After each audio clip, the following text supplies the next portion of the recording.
കോഴിക്കോട് പേരാമ്പ്രയിലെ വയോധികരുടെ മരണത്തിൽ വഴിത്തിരിവ്. പത്മാവതിയെ മർദ്ദിച്ച് കൊലപ്പെടുത്തിയതാണെന്ന് പോലീസ് കണ്ടെത്തി. മകൻ ലിനീഷാണ് ഈ ക്രൂരകൃത്യം നടത്തിയത്. സ്വത്ത് തർക്കമാണ് കൊലപാതകത്തിൽ കലാശിച്ചതെന്ന് പോലീസ് വ്യക്തമാക്കുന്നു.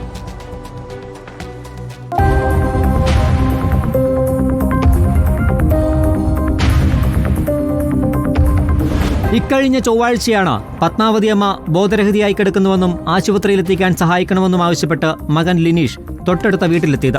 സമീപവാസികൾ ചേർന്ന പത്മാവതി അമ്മയെ പേരാമ്പ്ര സഹകരണ ആശുപത്രിയിലെത്തിച്ചു. അവിടെ നിന്ന് കോഴിക്കോടുള്ള സ്വകാര്യ ആശുപത്രിയിലെത്തിച്ചെങ്കിലും ജീവൻ രക്ഷിക്കാൻ കഴിഞ്ഞില്ല. മരണത്തിൽ നാട്ടുകാർ സംശയം പ്രകടിപ്പിച്ചതോടെയാണ് പോലീസ് അന്വേഷണം ആരംഭിച്ചത്. പത്മാവതി അമ്മയുടെ പോസ്റ്റ്മോർട്ടം റിപ്പോർട്ടിൽ മർദ്ദനമേറ്റെന്ന കണ്ടെത്തൽ വന്നതോടെ മകൻ ലിനീഷിനെ പോലീസ് ചോദ്യം ചെയ്തു. തെളിവുകൾ നിരത്തിയുള്ള ചോദ്യം ചെയ്യലിൽ ലിനീഷ് കുറ്റം സമ്മതിച്ചു. ഈ മരണത്തിലെ സംശയം വന്നതിനെ തുടർന്ന് പോലീസ് വളരെ വിശദമായി അന്വേഷിക്കുകയും അതുപോലെ തന്നെ പോസ്റ്റ്മോർട്ടം ചെയ്ത ഡോക്ടറെയാണ് ചോദ്യം ചെയ്തതിൽ അദ്ദേഹത്തിന്റെ മകന്റെ ഭാഗത്തുനിന്നായ നിയമോപദ്രവം ചെയ്തതിന്റെ ഭാഗമായിട്ടാണ് വ്യക്തമായത്. സ്വർണ്ണാഭരണവുമായി ബന്ധപ്പെട്ട ഇരുവർക്കുമിടയിൽ തർക്കമുണ്ടായിരുന്നു. ചൊവ്വാഴ്ച മദ്യലഹരിയിലെത്തിയാണ് ലിനീഷ് മാതാവിനെ മർദ്ദിച്ചത്. പ്രതിയുടെ അറസ്റ്റ് പേരാമ്പ്ര പോലീസ് രേഖപ്പെടുത്തി. റിപ്പോർട്ടർ, കോഴിക്കോട്.